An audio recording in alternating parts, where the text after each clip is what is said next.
November 1863, seorang pemuda dari Jerman datang ke tanah ini. Langkah kakinya terhenti tatkala melihat keindahan alam yang terhampar di hadapannya.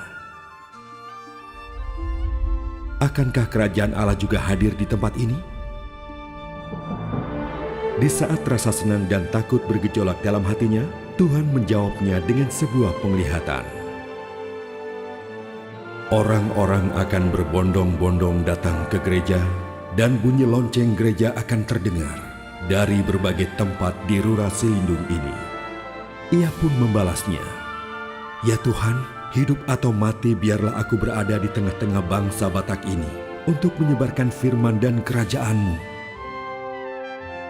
Dari sinilah panggilan Tuhan atas Ludwig Iguarno Mensen dimulai.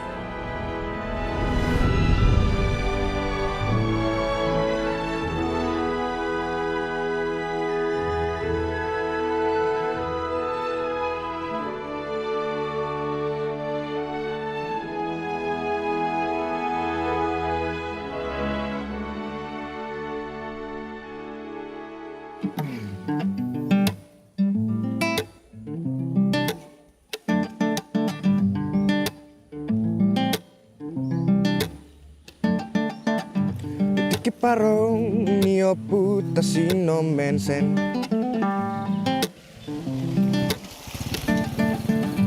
Asia lua Jerman siatano Eropa Aboan jamita para rakon barita Barita las ni rohan Orania puta tuhi. Dahulu kala Indonesia juga menganut kepercayaan animisme, totemisme, dan shamanisme. Hingga pada abad kedua, agama Hindu masuk. Diikuti agama Buddha di abad keempat, agama Kristen masuk pertama kali pada abad ke-7. Diikuti oleh agama Islam pada abad ke-13 dan Katolik abad ke-16. Mari kita telusuri lebih lagi tentang agama Kristen. Penginjilan pertama kali dimulai di Sulawesi Utara, Nusa Tenggara Timur, dan Maluku, yang saat ini dikenal sebagai daerah mayoritas Kristen, lalu masuk hingga ke Papua dan Sumatera. Kali ini kita akan fokus dengan cerita Sumatera. Richard Burton dan Nathaniel Ward datang dan disambut dengan baik oleh orang Batak. Namun, Burton harus kembali ke kampung halamannya karena sakit. Ward pindah ke Padang untuk melanjutkan pekerjaannya sebagai penerjemah. 10 tahun kemudian, Henry Lyman dan Samuel Munson datang dari Amerika. Namun sayangnya, mereka dibunuh karena kesalahpahaman dalam bahasa.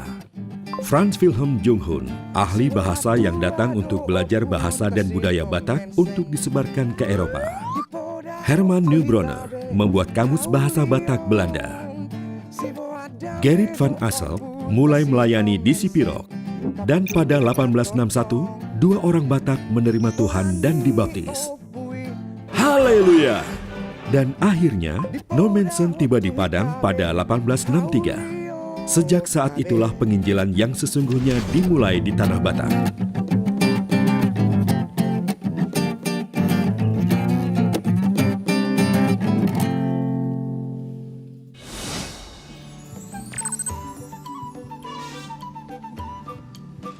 Terletak di Sumatera bagian utara, dikenal sebagai ikon ketenangan, Tarutung. Dahulu daerah ini disebut juga dengan Rura Selindung. Orang-orang yang tinggal di sana dikenal dengan suku Batak. Suku Batak yang berjumlah sekitar 8,5 juta jiwa atau 4% dari jumlah penduduk nasional menjadi salah satu suku terbesar di Indonesia.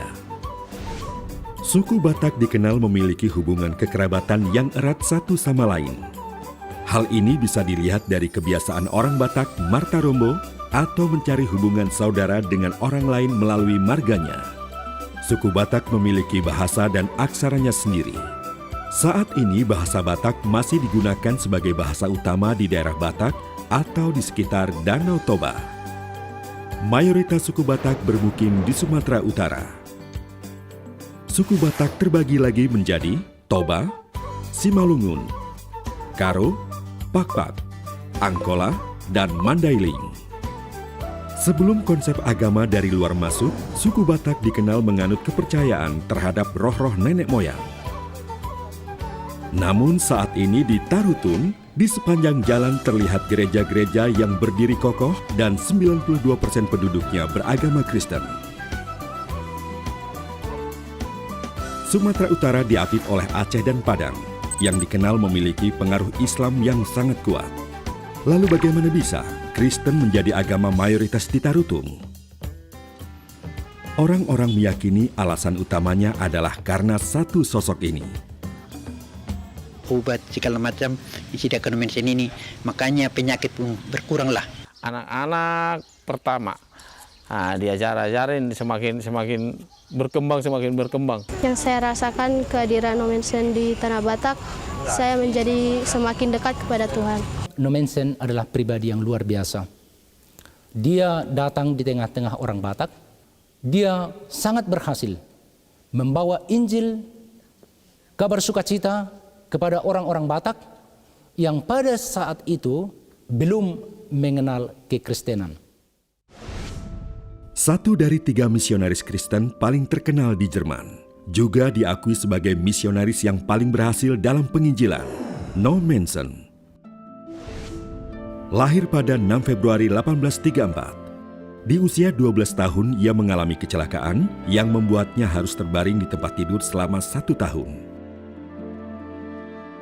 Nomensen kecil pun berjanji, jika Tuhan menyembuhkannya, maka ia akan menjadi seorang penginjil. Di usia yang ke-20, Nomensen akhirnya mendapat izin dari ibunya untuk melakukan penginjilan. Ia mengikuti pendidikan seminari selama 4 tahun, dan pada usia yang ke-27, ia memulai perjalanannya ke Sumatera.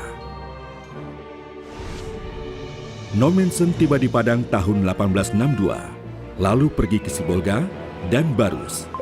Dari sana ia pergi ke Sipirok, dan akhirnya tahun 1863 tiba di Silindung. Berkat kegigihannya dalam penginjilan selama 56 tahun, di akhir hidupnya tercatat ada 180.000 orang yang sudah percaya buah dari pelayanannya. Salah satu keberhasilan Nomensen, kalau dibandingkan dengan misionaris-misionaris sebelum dia, bahwa memang dia melakukan pendekatan kultural kepada orang Batak. Dia pertama-tama memahami budaya Batak, juga belajar bahasa Batak. Luas Rura Silindung saat itu lebih besar daripada luas Silindung saat ini. Setelah masuk ke Silindung, Nomensen tahu apa yang pertama kali harus ia lakukan, yaitu mencari penguasa tertinggi dan meminta izin untuk pelayanan di sana.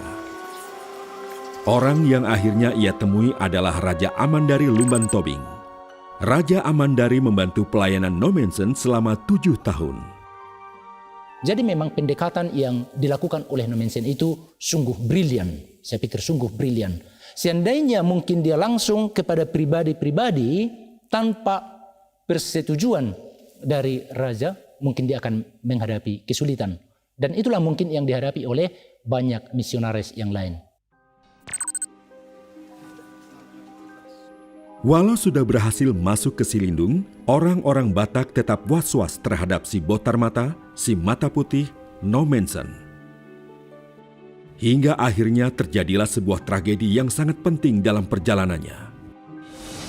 Pada suatu hari di Onan Sitahuru, sebuah pusat perdagangan dan tempat berkumpulnya orang-orang Batak pada saat itu, diadakanlah sebuah upacara penyembahan terhadap roh si atas Barita. Dia adalah musuh. Dia iblis yang ingin membawa kalian dalam permusuhan dan dosa. Perkataan Nomensen ini menyulut amarah orang-orang Batak. Mereka menangkap Nomensen, orang asing yang telah menghina roh yang mereka sembah, dan mengikatnya di sebuah pohon beringin yang besar. Bunuh dia! Bunuh! Bunuh dia! Bunuh! Tiba-tiba petir dan kilat menyambar-nyambar dan turun hujan yang sangat lebat. Orang-orang Batak menjadi takut dan akhirnya mengakui Tuhan yang disembah Nomensen. Setelah kejadian di Onan Sitahuru, Nomensen mulai leluasa dalam melakukan pelayanannya. Inilah tugunya. Di sini pertama kali Nomensen mendirikan gereja pada tanggal 29 Mei tahun 1864. Akhirnya gereja pertama berdiri di Silindung. 27 Agustus 1865, untuk pertama kalinya 8 orang dewasa dan 5 anak-anak dibaptis. Ini adalah 1 tahun sejak kedatangan Nommensen ke Silindung. Rumah Nommensen saat itu dipakai sebagai gereja, sekolah, pengadilan, dan juga klinik pengobatan. Ia mengobati orang yang sakit, menyelesaikan masalah mereka yang berselisih, mengajari anak-anak baca dan tulis, serta menghibur orang-orang dengan permainan biola dan harmonikanya. Kenapa disebut Huta Damai? Akhirnya ada yang baptis. Lalu orang-orang dibaptis ini harus keluar dari kampung karena sudah memilih roh yang lain, bukan roh nenek moyang. Diusirlah. Lalu Nommensen menampung mereka di hutannya. Makanya namanya Huta Damai, Kampung Damai. Pelayanan Nommensen yang terlihat indah dan bahagia seketika menjadi kelam. Huta Damai yang sering dilanda banjir dan tergenang air menimbulkan wabah penyakit menular. Kondisi itu menyebabkan kesehatan Nommensen memburuk. Ditambah lagi, perbedaan pemikiran antara Nommensen dan Raja Amandari menyebabkan hubungan yang terjalin selama 7 tahun harus berakhir. Akhirnya mereka sepakat untuk berpisah. Nommensen menghadapi situasi di mana ia harus memindahkan tempat pelayanannya. Saat itulah Nommensen bertemu dengan seseorang, Raja Pontas Lumban Tobing. Ini adalah makam Raja Pontas Lumban Tobing.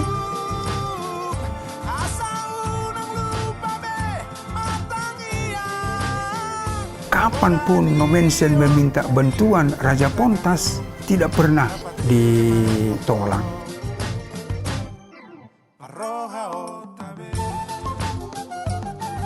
Bahwa ketika mereka menerima Injil itu, maka bangsa Batak akan menjadi bangsa yang maju.